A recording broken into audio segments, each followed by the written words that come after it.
Today, we're going to take a look at these two special elections in the U.S. House in Florida. The districts are deep red, but we're going to see if Republicans could be in danger of losing either one of them. Now, these special elections are tomorrow, April 1st. Now, I wasn't going to cover these, but I guess they got a little bit of national attention, so I decided to do it at the last minute. But if you're unfamiliar, this is for the U.S. House, not the State House, not the State Senate. There's a narrow GOP majority, so every seat is critical. These two districts here in Florida are vacant, and if Democrats ended up flipping either one of them or even got close, it would be kind of a big deal. So let's get into this. The headline here is Poll Shows Congressional District 6 Special Election Within Margin of Error. So right off the bat, that's a pretty big deal. These are very Trump-friendly districts. Democrats should theoretically not be close whatsoever. Now this article goes into some of the background about this race, and this one focuses more on the 6th. That one is expected to be a little bit more competitive than the first. So as always, all these links will be down below in the description, but we're going to keep it moving. We're going to get on Wikipedia. So here's the race. And the reason this election is happening is because Mike Waltz resigned to join the Trump administration as the White House National Security Advisor. So a quick glance on where this district is located. If you look over here, it's in the northeastern part of the state along the coast, and it's just below the Jacksonville area. Now let's get down here into the candidates. The nominee for the GOP is Randy Fine. He's a state senator, and apparently he's not exactly the strongest candidate. However, if you look at the endorsements here, he's got probably the biggest one you're going to get. That's going to be from Trump. And he's also got his predecessor, Mike Waltz, on here. He did previously win a primary. He got 83% of the vote. Now, on the other side, Democrats have Josh Weil. He's a teacher. And he also won a primary. He got 60.7% of the vote. Now, this is a good time to point out the total votes in the primary for the Republicans was 40,837. For the Democrats, it was just 16,004. Just based on that, it kind of reflects the overall partisan lean of the district. And you might think Republicans have a massive advantage, but Democrats are looking to do much better than they did here back in November. So that's why the total votes for each side are not really all that helpful. So one other element we've got going on this race is going to be the third-party candidate, Randall Terry. His name might not sound totally familiar, but he actually ran on the Constitution Party ticket for president just a few months ago in 2024. In addition to that, there's also a libertarian candidate on the ballot as well. And so it's possible those candidates could theoretically take a little bit of support away from Republican Randy Fine. Now we've got the endorsements here. We've got Bernie Sanders endorsing Josh Weil. It's surprising that all we're getting on here is Bernie Sanders, and he's not coming out and endorsing a significant progressive candidate. But they do have some polling on here. And this poll here from Fabrizio from a few days ago, it has Josh Weil ahead by 3 points, 44 to 41. There's another poll from St. Pete on here, and that had Fine up by 4, 48 to 44. Now we'll look at the ballot returns in a moment, but clearly this polling is not all that great here for the Republicans. But it gets even worse. Look at this fundraising. As of March 12th, Randy Fine has raised under $1 million, while Josh Weil is at almost $10 million. It's about a 10 to 1 ratio. Now money is definitely not everything in politics, but in this deep red district, if you're getting outraised 10 to 1, that might mean more than nothing. So then here's your final ballot down here. It's Fine, it's Weil, it's Libertarian Andrew Parrott and Randall Terry. Once you're out of political power, you might be more energized to turn out. In this case, it's going to be the Democrats that are out of power. Trump had a ton of success in the general election, especially in Florida, but with his name not on the ballot, his voters are likely to turn out at a much lower rate. It's sort of similar when Obama got into office. During the special elections that followed, Democrats just did not turn out as much without his name on the ballot. So it's unlikely, but there is a chance for an upset here. Now let's look a little bit more at this 6th district. This map here on the right has a little bit more of a zoomed in view so you can see where it is. Then we've got some of the demographics here. The median household income is over $61,000. The racial and ethnic breakdown is 71% white, 11.5% Hispanic, 11% black. And the Cook PVI rating here is R plus 14. So this is not really even considered a purple district. If we go back here for president, just a few months ago in 2024, Trump won it by 30 points, 64 to 34. Rick Scott was just under that at 63 to 35. So when elections roll around, this district is not at all competitive. Now, if we look specifically at the U.S. House in some recent elections, the last three are at least 60% for the Republican. And Mike Waltz back in November won with 66.5%. So a 32-point win here for the GOP would make you think that there's no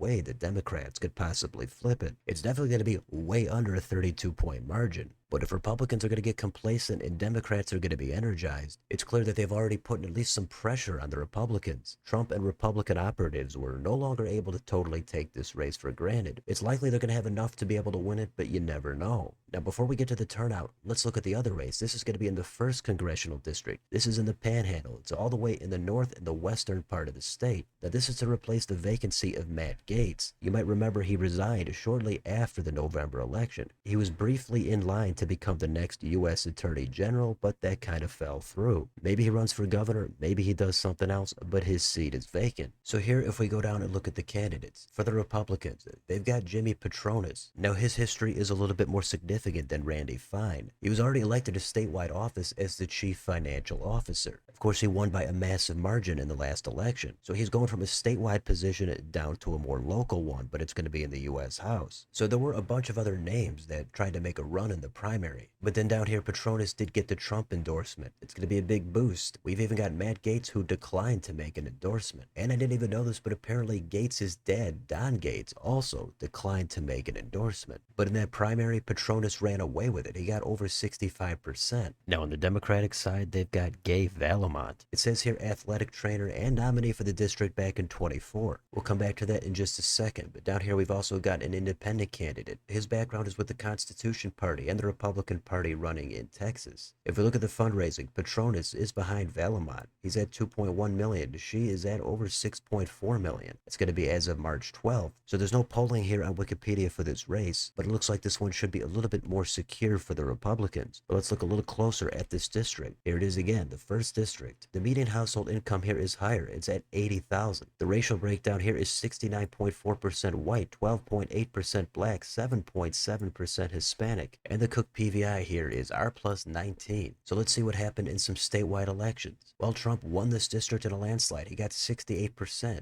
Rick Scott even did better here. He was at 69. And going back to 2008, every one of these races is red, and they're all dark red. So let's look at the U.S. House recent results. Matt Gaetz won the last 3, all with at least 64% of the vote. In 24, he got 66%. And the nominee for the Dems in this special election, Gay Valamont, got 34%. So it would seem much more likely that Patronis, who's held statewide office, is going to be able to win this race. He's again not going to win it by 32 points, but he's going to be more likely to win than Randy Fine. Now, whatever happens, Democrats are going to do way better than they did in 2024. So either way, they're going to view that as a victory. It's true that they could have real momentum, especially getting closer and closer to the midterms. However, the other side of it might be in 2023 and 2024. There were some special elections as well, and Democrats seemed to overperform expectations in most of those, but that didn't translate into the presidential election. That's where everybody came out for Trump and he had a lot more success. So there's also that side of it, but without Trump's name on the ballot, Republicans could have a real turnout problem. But we're going to finish it up here with the turnout in these 2 special elections. This is on New York Times, and first in the 6th district. On November 5th, the early turnout here was R plus 25. The election day turnout was R plus 29. The total result was R plus 30. But then we've got some early data here for the special election, and as of March 30th, it's sitting at R plus 9. On the 27th, it was R plus 7. So that is way lower than it was in the November election. And down here you can see it says turnout refers to ballots cast by party registration. The early category includes votes cast in person before election day and by mail. So even though it's R plus 9, that's no guarantee that Fine wins by 9 points. He could, but there's also going to be some Republicans or independent candidates that might vote for Josh Weil, the Democrat. But there could also be a big burst of GOP turnout on election day that carries Fine way over the top. But as of now, it does look a little precarious for the Republican. Now you can read the rest of this if you'd like, but if we go down here, they've got the same thing for the 1st district. And November 5th, the early turnout was R plus 40. The election day turnout was R plus 36. And the final result was R plus 37. And this time the early turnout here is R plus 19. That's up from R plus 17. Now again, that doesn't exactly tell you who people are voting for. And there's a whole lot more Republicans in this district than Democrats, but it can't tell you who has a little bit more enthusiasm and some momentum. So this is what we're looking at here for these special elections. There's also some notable stuff happening in Wisconsin. I covered that in a video I did last week. So it is kind of notable here that the Republicans have to scramble to defend 2 super red districts. So it is kind of notable here that the Republicans have to scramble to defend 2 super red districts just a couple of months after Trump got back into office. But hey, that's how it goes with politics. Seems like you can only get power for a short amount of time, then the other side gets motivated by things they don't like, and your own side gets a little bit complacent. Things tend to go back and forth. So we'll see what happens, but that's a look at these 2 special elections for the U.S. House in Florida. So let me know in the comments, what do you think about either of these 2 races? What do you think about the Republican candidates? Republicans and the Democrats. What do you think the final margin is going to be? And do you think the Republicans should be concerned about future elections, or do you think the Democrats are going to overplay their hand? Let me know down below on your way out. Don't forget to like, share, and subscribe. Join if you'd like to help support the channel. Hit the bell for notifications. Thanks for watching, and I'll see you next time.